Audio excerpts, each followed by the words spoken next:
J.C.ers, orang Yahudi sangat memperhatikan soal menjaga kebersihan sejak dahulu. Iklim Timur Tengah yang panas dan berdebu membuat mereka menyediakan tempat pembasuhan kaki dan tangan buat para tamu di setiap rumah. Hal ini juga wujud keramah tamahan mereka. Kebiasaan ini juga sejalan dengan aturan keagamaan soal kesucian hidup. Dengan demikian, air menjadi media yang penting untuk penyucian diri. Imamat 15 ayat 11.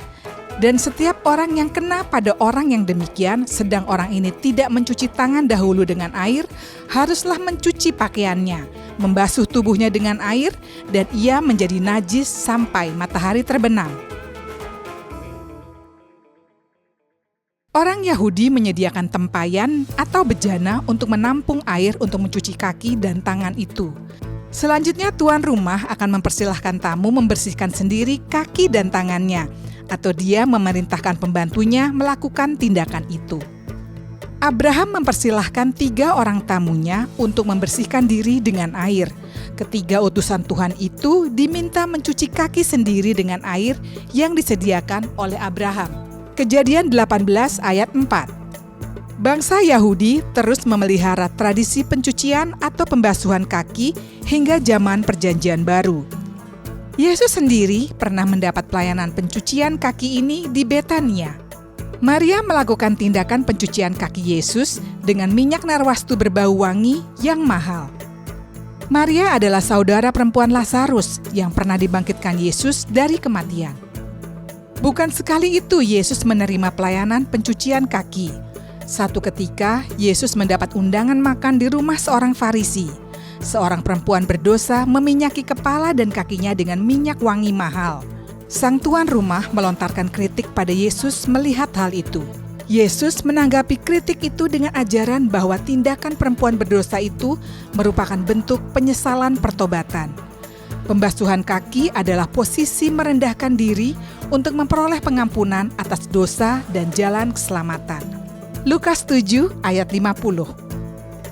Yesus tidak hanya menerima pelayanan pembasuhan kaki, dia sendiri juga melakukan tindakan pembasuhan kaki pada murid-muridnya. Beberapa hari menjelang hari Paskah, Yesus dan murid-muridnya mengadakan perjamuan makan malam bersama. Saat itu, ia mengambil sikap dan tindakan seorang pelayan dengan membasuh kaki para murid.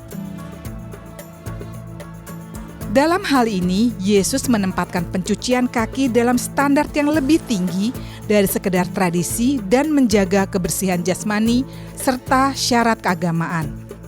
Yesus sedang mendemonstrasikan kerendahan hati, kasih sejati, pembasuhan secara rohani, dan teladan kepemimpinan yang melayani.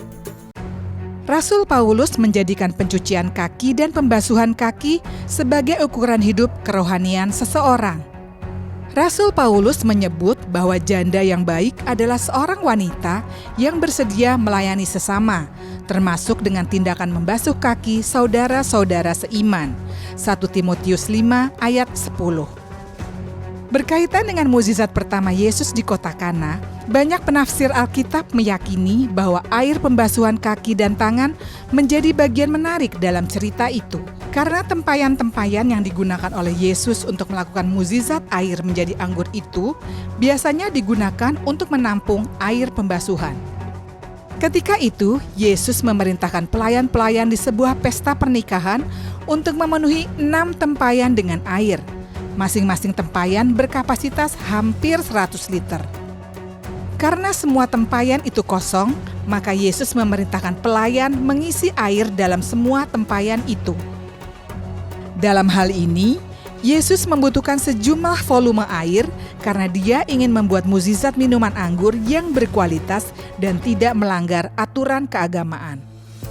Dan mukjizat itu terjadi saat Yesus menyuruh para pelayan mencedok isinya atau memindahkan ke wadah yang lebih kecil. Ketika itu juga air berubah menjadi anggur. Lalu ketika pemimpin pesta mencicipi minuman anggur itu, dia terperanjat. Dia mendapati minuman anggur yang nikmat. Hal itu juga diamini oleh para tamu yang merasa tetap memperoleh anggur berkualitas di penghujung pesta.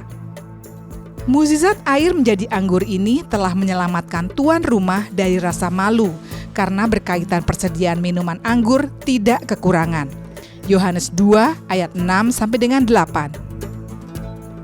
J.C. Sears, air menjadi kebutuhan penting manusia dalam menjaga kebersihan jasmani dan kesucian hidup rohani. Alkitab secara lengkap mencatat banyak hal soal itu, dan ujungnya adalah pembasuhan rohani itu perlu untuk kita tetap berkenan di hadapan Tuhan.